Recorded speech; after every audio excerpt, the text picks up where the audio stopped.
Hey,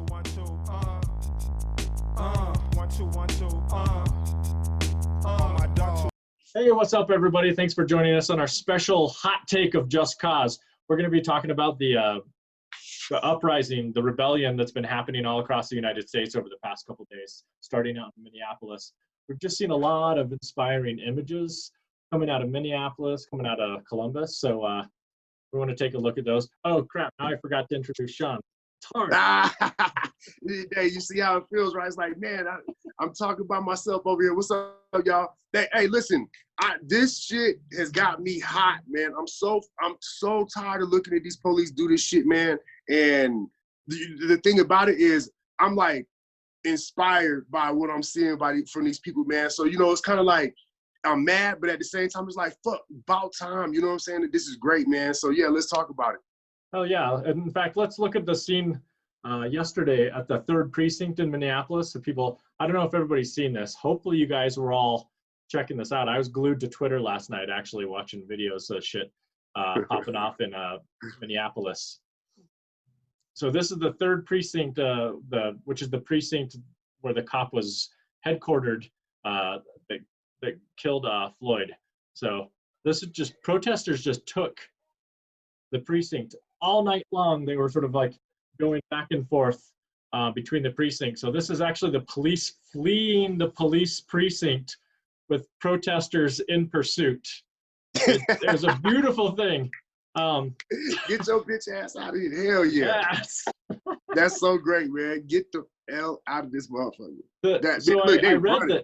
I read that the snipers that were up on the roof, so police over the first couple days or over the 3 days, they were just like taking pot shots at protesters. Protesters that had actually built barricades out of shopping carts, pallets and stuff around the police station to operate from, which you rarely see in movements in the US anymore.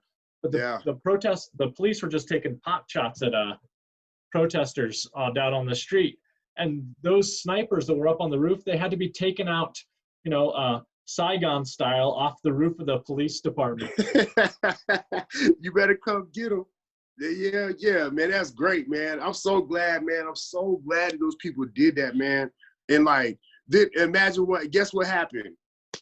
All of a sudden he gets arrested. They arrest the cop, they killed him after they do this shit, you know? So it's like, they're really serious. Man, let's go get this guy and try to get him to calm down. That's all it was, man. I don't think they were gonna arrest him. I don't think they were going to arrest him either. I think they had in mind what, like we saw here in Colorado Springs, they were going to like talk out their ass about how they like really cared about this, and then they weren't going to do anything.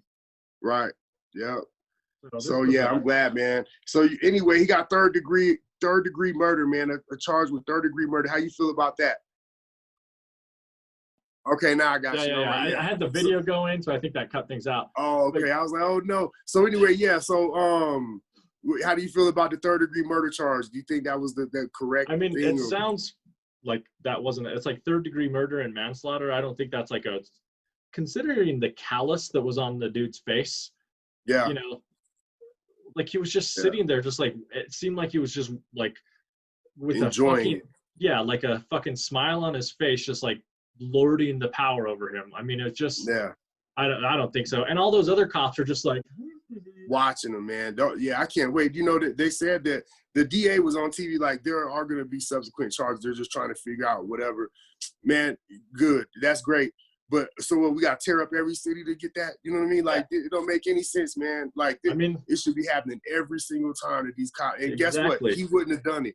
If that would happen every time, he wouldn't have done it that time. If police knew that their police headquarters, or at least their precincts, if a police station burned down every time a cop killed somebody, you better believe they wouldn't be killing so many people. You know what I'm saying? They stopped it. Yeah, they stopped that shit, man. And you know what? Man. So I'm happy for them.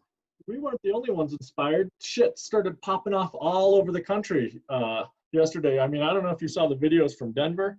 People were out all day in Denver. They're out there right now. They're out there right now tonight, man. They're out there right now. And that was like, oh, man, that's great. You know, they were out there yesterday, and I heard Leslie Harrod on the radio this morning, and she, you know, they talked about how it all shook out.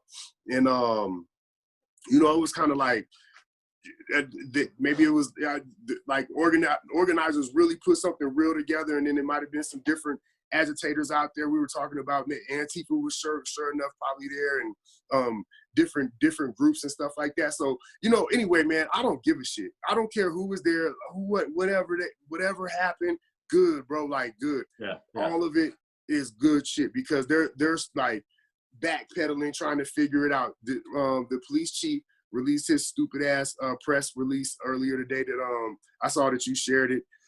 And you know, he basically tells the people of Colorado Springs, whatever happened 1,000 miles away has nothing to do with us here, man. Get the hell out of here, dude. You know, I just told, we had a interview on Fox 21 today. Check it out. Yeah, check that out real quick. And I think they're gonna they're airing it right now. It's 6:30 tonight. Again, it's gonna come on with a more extended version of the interview. But though, anyway, I told him, like, dude, this stuff is happening here. It's happening here, man. And don't act like, oh, that's all the way over there. It's not our problem. You know, no, it is our problem, bro. It's been our problem, and he's ignoring us. To say, I just put that together, man. Like, to have the audacity to act like, oh, we don't have anything, no problem here at all. And he sat right in our face and looked at us and was like, yeah, we do. Maybe we should talk about this. You remember that? And he was like, we want to talk about it. And he ignored every damn call. I'm still waiting on him to answer me. Because you know what he's seeing? He's seeing Columbus. He's seeing Denver. He's seeing Los Angeles. He's seeing New York City. He's seeing Albuquerque. He's seeing all these uprisings that are happening. That, like, him and Southers right now are like sitting in the fucking like war room, like really stressing out about like shit gonna start popping off here in Colorado Springs, you know? So they're like trying to figure out a way to like make sure that doesn't happen here in Colorado Springs. Because if he felt like nothing was wrong, then why did you need to do a press release? Nothing's wrong. It didn't have nothing to do with us. So what are you talking for? Yeah, but they're just like, they're trying to have it both ways. You know what I'm saying? Right. Man. Anyway, fuck those guys. Fuck the fucking police, man. My mom hates me cussing too, man. But anyway. I hear that. Sorry. All right. So, I don't know if you guys saw this too. This is what was happening in New York City earlier today. I think the police are legitimately worried right now. Like, I was telling Sean earlier, I've been doing this for like fucking 20 years. You know, I've been out in the streets for like 20 years. And there's something like in the air. My friend, he studies social movements, George Katsiafikas, he wrote a book about it called the Eros effect. Basically, it's like, once shit starts happening, there's just something happens in the air, and people start to feel like, you know what, we can fucking win. You know, this happened in the 1960s when you had first you had the civil rights movement, and then you had the civil rights movement spawned the student right movement, the anti-war movement, and the brown rights movement, and the women's movement, and all these movements, and the gay rights movement just exploded. And I don't know, I'm seeing something happening like that right here. The fact that so many people just went out into the streets and escalated and won. That's what is so incredible. You know, the police fucking lost in Minneapolis. In astounding fashion too. It was ridiculous how ill prepared they were. Man, they arrested the CNN reporter live on camera, dude. How fucking dumb are you? Who made that decision? The black just imagine, CNN reporter. You arrest that and then left the white dude there, man. They left the white dudes there, man. Yeah. So you Such do that shit on national TV. Imagine what you're doing to these poor black people that have nothing. You could just do whatever the fuck you want to them. Imagine what they've been doing to them people, man. Yeah, exactly. Oh my God, yo, they deserve it. And they're lucky that these people just said, we're gonna attack your building and not you. Imagine if they were shooting at them cops on the way out of that damn thing. Here, now you can't breathe, bitch. You know, that's where my mind automatically goes, what the fuck? Where y'all running for? Where are y'all running to? You know what I'm saying? That would piss me off that they ran like that, man. Yeah, totally. Anyway, they don't run when it anyway. I just gotta say, too, there's been all this, there's been a lot of hand-wringing and accusations. There's been provocateurs and stuff. And this always happens. People on the left are like, oh, it's the cops causing violence. Well, okay, maybe the cops caused violence in this one. I have no fucking idea. I wouldn't put it past them, but also huge miscalculation there, cops. But the fact of the matter is, I'm a big fan of Frantz Fanon. He wrote this book back in I want to say the 50s during the Algerian struggle against France. And he Right. was basically like, you know what? Violence is, and he was talking about real violence. I don't even think what was happening in Minneapolis was violent. They were fucking breaking windows. Give me a fucking break. Right. Like, Yeah. killing Yeah. people. Yeah. But he was like, there's an important psychological process that happens when oppressed people commit violence against their oppressors. He's like, that has to be part of the process of liberation, you know? So I think people out there smashing windows and fucking AutoZone and Target, and you know what? And looting, like, I don't give a shit if somebody gets a fucking new TV out of this. Target's got Yeah. fucking insurance, you know? Who cares, man? But this is part of the process of being like, this needs to happen for people to have a sense of like power over their lives and power over people that have been oppressing them for years and years and years. Right. Check it out. It's Wretched of the Earth. If nobody's ready, everybody should that's check dope, it out. man. I want to read it. Yeah, I never heard of that, man. You know, and that is it. And when you see those people stand up, it's like, oh shit, we could do that too. So just like you said, Southers and what's his name, Niski is over there. Niski. Oh shit, man. What if they do here? Let me do a press release. The same way they're thinking that, oh, whoever over here is thinking, man, dude, you see them motherfuckers? Like, we could do that shit, man. It'd be like, y'all want to do this shit? Like, who's gonna do it, man? Like, there are hundreds of people in this city just waiting, wanting to see one person. Like, imagine if I went out there and was like, went live and was like, fuck it, I'm breaking this window. I could start that whole shit up right now. I guarantee you it would happen, man. So anyway, good for them. And I fucking warn the CSPD, bro. You better not fucking kill nobody else out here, man. You better not. You better think 2, 3, 4 fucking times before you pull the trigger, because you're not going to be able to handle what happens from this one. It's not going to be the same.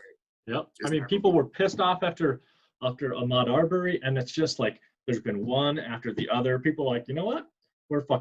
People have been taking up arms. People took over that place. Like, people have they're completely fed up. Yeah, I bought another gun today. That meant I bought 2 guns since Ahmaud got killed, and I'm probably gonna get another one on payday, man. But I don't know. I still got to be able to pay bills and shit. Yeah, that's true. Or I guess you can start robbing banks to pay your bills. Right, go loot a bank, man. All right, man, don't do that, man. All right. The police might set me up. Yeah, man. We're not advising anybody to rob any banks. Don't be Black Liberation Army on us. Watching what we're saying, man. You know, and like, here's another thing. Like, our organization has stopped this shit from happening twice in this city, man. We've stopped people.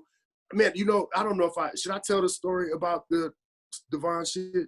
Did I tell you? I don't know. I'll say it. Fuck it. So the night that Devon Bailey got killed, we stopped people on the block from shooting at the cops that were there still. That night, they were there, and we stopped them from shooting at the police that night.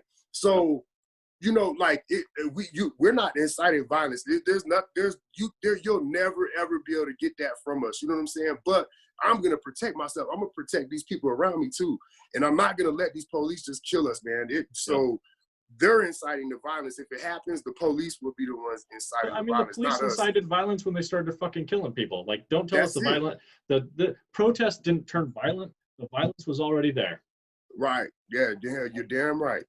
Fuck yeah. So anyway, that's what it is, man. And call it what the hell you want to, but I'm dead ass serious about that shit, man. Yep. And I feel a rebellion, a nationwide, maybe global rebellion coming. Yeah, that'd be dope, man. Hey, so did you hear anything about this protest on Sunday? I mean, yeah, there have been several people talking about different protests here in Colorado Springs. I unfortunately, Chinook Center is hosting a Black Healing event on Saturday at 2:00. So yeah, I mean, I'm not going to be there, but like, I'm not going to be like going out and protesting during that. Yeah. I'm not, because it's just so I'm not going to be there because I'm not supportive. It's because it's an all Black event. Right. But we're gonna, be around, and then Sunday is Sam's birthday, so I'm not gonna go. Right. Hey, I'm cooking. Tell Sam I'm cooking her something dope, man. I'm trying to figure out what it is now. I think I'm gonna smoke some steak and make a chili or something for him. Oh yeah. All right. Yeah. All right, man. All right, dog. Good hot take. That was our first hot take. Let's drop this joker, man. All right, and let people know if you're gonna be heading out to anything, Sean. We'll let people know online. Yeah. I'll let everybody know if I'm going out. You know, I saw it. I'm trying to figure out who's organizing that thing and what it's gonna be all about or whatever. And yeah, we'll see about it, man. Yeah, for sure. All right. Thanks a lot, All right. everybody. Yeah. Have a good night.